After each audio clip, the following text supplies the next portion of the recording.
इस कहानी की शुरुआत होती है चार दोस्तों को दिखाने से, जिनमें एक का नाम कैलिब था और ये सभी काफी ऊंची पहाड़ी से कूद जाते हैं क्योंकि ये चारों दरअसल ताकतवर विचेस खानदान के अलग अलग बच्चे थे। यानी उन विचेस चुड़ैलों की फैमिली की ये ब्लड लाइन थी, यानी उनकी नस्ल में से थे। इसीलिए इन चारों के पास भी विचेस जैसी ताकतें थी। पहाड़ी के नीचे इनके स्कूल के कुछ बच्चे पार्टी कर रहे थे और ये चारों भी यहाँ आ जाते हैं। अब इनकी एक फीमेल दोस्त सबको एक लड़की सैरा से मिलवाती है, जिसे पहले ये नजर में कैलिब पसंद करने लगा था। अब एक लड़का और उसकी दोस्त यहाँ आकर किसी बात को लेकर इनसे बहस करने लगते हैं और वो सैरा को काफी बुरा भला कहते हैं। ये देखकर कैलिब का एक दोस्त अपनी विच पावर का इस्तेमाल करता है, जिससे एक दूसरा लड़का उसी लड़के पर उल्टी कर देता है जो इनसे बहस कर रहा था। और ये देखकर सैरा और कैलिब दोनों हंसने लगते हैं। इतने ही देर में एक और लड़का इन सब से आकर मिलता है, जिसका नाम चेस था और उसने हाल ही में स्कूल में एडमिशन लिया था। पर तभी इन लोगों को पता चला कि यहाँ पुलिस आ रही है, इसलिए सभी डर के भाग जाते हैं। कैलिब और उसकी चारों दोस्त अलग गाड़ी में थे, जबकि सैरा और उसकी दोस्त अलग गाड़ी में। पर यहाँ सैरा की गाड़ी खराब हो गई,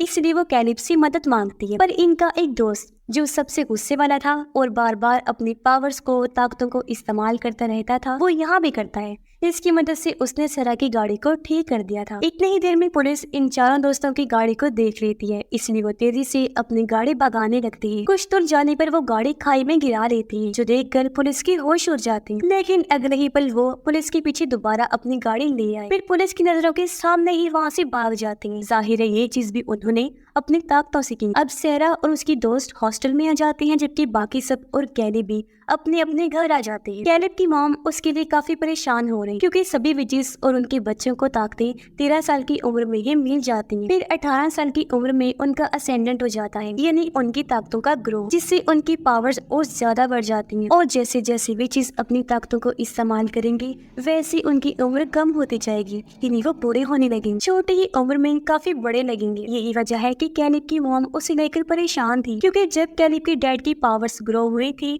तो उन्होंने अपनी ताकतों का बहुत ज्यादा इस्तेमाल करना शुरू कर दिया, जिससे वो बहुत जल्द बूढ़े हो गई। इसीलिए उसकी मॉम कैलिब को कहती है कि तुम अपनी पावर्स को इस्तेमाल ना किया करो, क्योंकि मैं तुम्हें खोना नहीं चाहती, कम से कम सिर्फ जरूरत के वक्त ही कर सकती हूँ। उधर सैरा और उसकी दोस्त कैलिब और उसकी दोस्तों के बारे में बात कर रही होती है। उसकी दोस्त सैरा को बताती है कि वो चारों आखिरी 5 विच फैमिलीज की ब्लड लाइन है। इस पर सैरा कहती है कि 5वां कहाँ है, क्योंकि 4 तो वो दोस्त हो गई। तब उसकी दोस्त बताती है कि 5वें ब्लड लाइन की मौत हो गई थी। जंगल में जहाँ सब लोग पार्टी कर रहे थे, वहाँ पुलिस को एक बच्चे की लाश मिलती है। हॉस्टल में जब सैरा नहा रही थी तो उसे किसी की मौजूदगी का एहसास होता है। वो घबरा जाती है, क्योंकि उसे लग रहा था जैसे मुझे कोई देख रहा है। वो जब बाहर आई चेक करने तो वहाँ टूटा हुआ लैंप पड़ा था। वो जब ये चेक कर रही थी कि तभी उसके पीछे हम किसी इंसान की परछाई को देखते हैं, जो इस टाइम धुएं की शक्ल में था, जिसे सैरा नहीं देख पाती। पर इन सब से डरकर जब वो अपने कमरे में जा रही होती है तो तभी वहाँ कैलिब का दोस्त आ जाता है। सैरा उसे सारी बात बता देती है और ये दोनों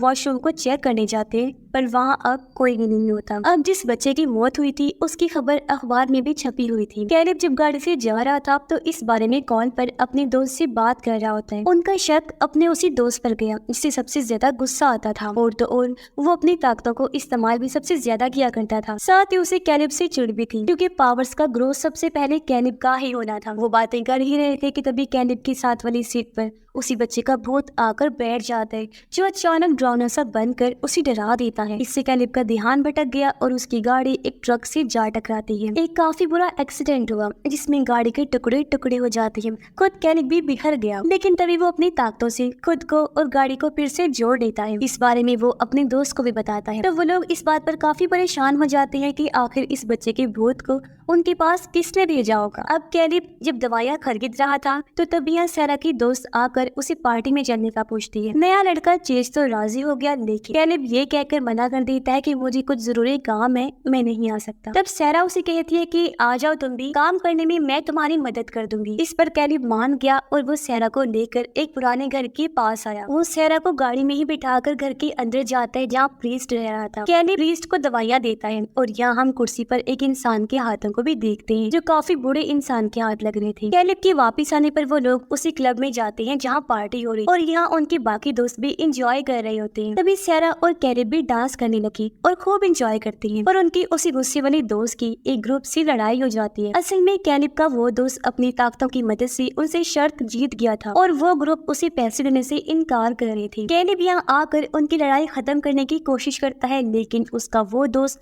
अपनी ताकतों से उसी पर हमला कर देता है। इससे कैलिब को गुस्सा आ गया और क्योंकि सबसे ज्यादा पावर्स उसी के पास थी, इसलिए वो अपनी ताकतों से अपने दोस्त पर हमला कर देता है और कहता है कि हमें अपनी ताकतों का इस्तेमाल नहीं करना और आपस में तो बिल्कुल भी नहीं। पर अब यहाँ कैलिब को पक्का यकीन हो गया था कि उस लड़के को मेरे इस जिद्दी दोस्त ने ही मारा है। कैलिब जब सैरा को घर छोड़ने जा रहा था तो रास्ते में दोनों काफी जज्बात में आकर बातें करने लगते हैं और एक दूसरे को अपने अपने प्यार का इजहार भी कर देते हैं। रात को सैरा को अजीब डरावना सपना आया जिसमें कुछ मक्खियाँ उसकी टांगों पर आकर लिपट जाती है। फिर देखते ही देखते वहाँ इतनी ज्यादा मक्खियाँ आ गई कि सैरा को चारों तरफ से घेर लेती है, जिससे वो बहुत ज्यादा डर जाती है। उसने देखा कि ये मक्खियाँ मेरी दोस्त के अंदर से ही निकल रही हैं। पर उनके गुस्से वाला दोस्त भी अपनी दोस्त को कॉल करके कहता है, यार कैलिब को समझाना कि उस लड़के को मैंने नहीं मारा बल्कि मैंने भी उसके भूत को देखा था। अगले दिन कैलिब जब स्कूल आया तो उसे प्रिंसिपल से काफी डांट पड़ती है क्योंकि उनको भी पता चल चुका था कि इन लोगों का कल रात क्लब में झगड़ा हुआ था। अगले दिन सैरा स्कूल की लाइब्रेरी में जाती है जहाँ वो मक्खियों से मुताल्लिक जादू टोने के बारे में पढ़ने लगती है। किताब में वो वैसी तस्वीर देखती है जैसी उसने सपने में देखी थी, जिससे वो समझ जाती है कि जरूर मेरे साथ कोई गड़बड़ चल रही है। स्कूल में एक लड़का चेज से आकर बदतमीजी करने लगा।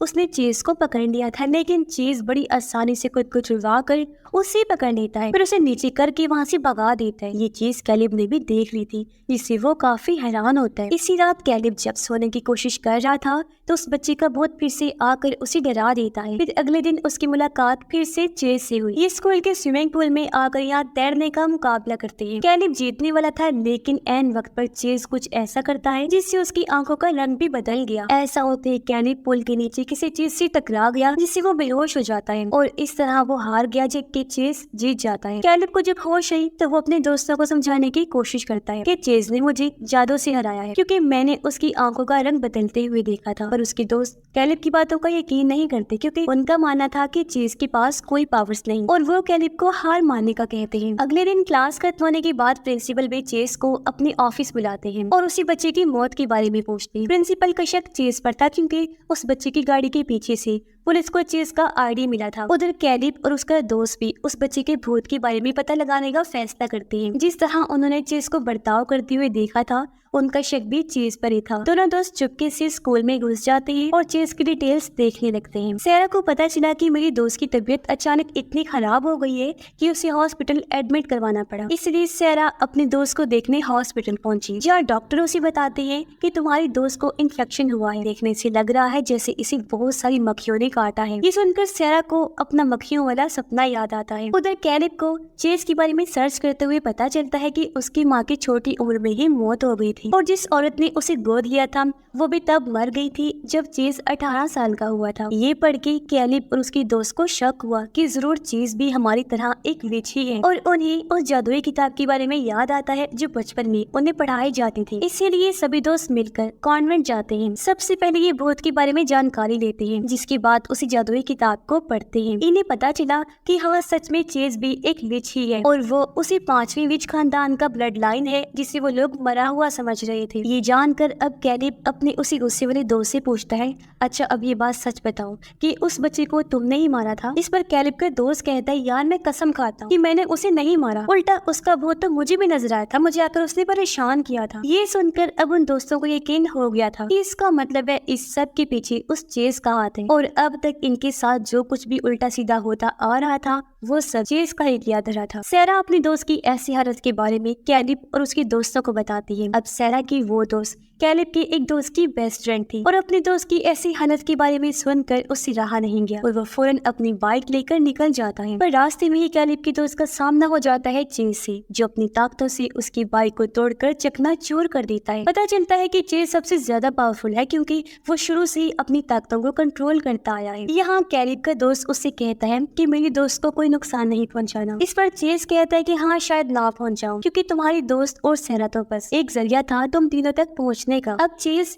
कैलिब का रूप लेकर सेरा के पास आया, लेकिन जब असली कैलिब आता है तो वो सेरा को मक्खियों से कटवा कर बेहोश कर देता है। फिर चेज कैलिब को कहता है कि अगर तुम मेरी बात नहीं मानोगी तो मैं सेरा को मार दूंगा। इस पर कैलिब उससे पूछता है आखिर तुम हम सबसे चाहते क्या हो। तब चेज जवाब देता है वैसे तो अभी भी मेरे पास तुम चारों की निस्बत बहुत ज्यादा पावर्स हैं, मगर मुझे और ज्यादा ताकतवर होना है। तो कल जब तुम्हारा असेंडेंट होगा तो मैं तुमसे तुम्हारी सारी पावर्स छीन लूंगा। और हाँ, उस गाड़ी वाले बच्चे को मुझे ना चाहते हुए भी मारना पड़ा, क्योंकि उसने मुझे ताकतें इस्तेमाल करते हुए जो देख लिया था। पर जब इसके लिए कैलिब उसे मना करता है तो चेस उस पर अपनी ताकतों से हमला कर देता है। वो कैलिब को पीटने लगा, कहता है कि ये पावर्स एक नशे की तरह है मेरे लिए, जिनकी मुझे आदत हो गई है। पर हाँ, इन ताकतों के कुछ बुरे असरात भी हैं, लेकिन अगर मैं तुम सब दोस्तों से तुम्हारी पावर्स ले लूंगा तो वो बुरे असरात कम हो जाएंगे। कैलिब उसे समझाता है कि देखो, ताकतें ज्यादा हासिल करने से तुम्हें पावर्स तो मिलेंगी, लेकिन उम्र घटती जाए। चेज उसकी नहीं सुनता, कहता है कि मुझे इस चीज से कोई फर्क नहीं पड़ता। वो कैलिब को धमकी देता है कि मैं तुम्हारे समेत तुम्हारी दोस्तों और तुम सबकी फैमिलीज को मार दूंगा। अगर तुम चाहते हो कि ऐसा ना हो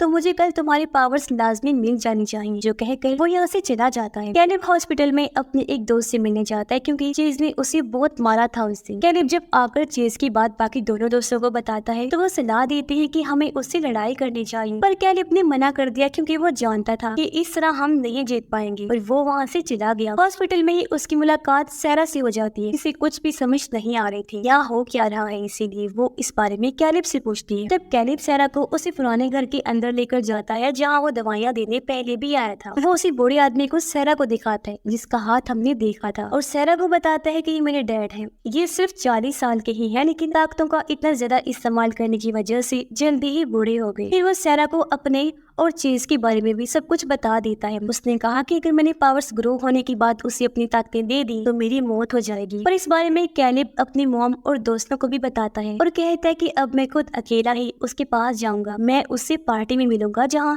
वो दूसरों के सामने पावर्स इस्तेमाल नहीं करेगा। ये कहकर कैलिब चेज के पास जाने के लिए निकल जाता है, लेकिन बीच रास्ते में चेज ने आकर कैलिब पर हमला कर दिया और उसे रोककर अपने साथ एक पुराने घर में ले आया, जहाँ सेरा भी बेहोश हालत में पड़ी थी। इसे चेज ने अगवा करके बंदी बना लिया था। अब सेरा को यह देखकर कैलिब को गुस्सा आ गया। वो अपनी ताकतों से चेज पर हमला करने की कोशिश करता है और कहता है कि मैं तुम्हें अपनी ताकतें कभी नहीं दूंगा। जिसके बाद दोनों के बीच खतरनाक लड़ाई शुरू हो गई और दोनों ही अपनी अपनी ताकतों का फुल इस्तेमाल कर रही थी। लेकिन यहाँ चेज कैलिब पर भारी पड़ रहा था, क्योंकि वो ज्यादा पावरफुल था और अपनी ताकतों की मदद से वो कैलिब को पीटने लगता है। अब जैसे ही रात हुई, कैलिब की ताकतें असेंडेंट होने लगती हैं। उसके अंदर ताकतों का बहुत बड़ा ग्रोथ शुरू हो जाते हैं, जिससे उसकी ताकतें कई गुना बढ़ जाती हैं, जिनकी मदद से वो चीज पर हमला कर देता है। पर हैरत, अभी भी चीज ही भारी पड़ रहा था। इसी बीच कैलिब की मॉम उसके डैड के पास गई, कहती है कि हमारा बेटा मुसीबत में है, उसे और ज्यादा ताकतें चाहिए। इसीलिए उसके डैड अपनी सारी पावर्स को इकट्ठा करके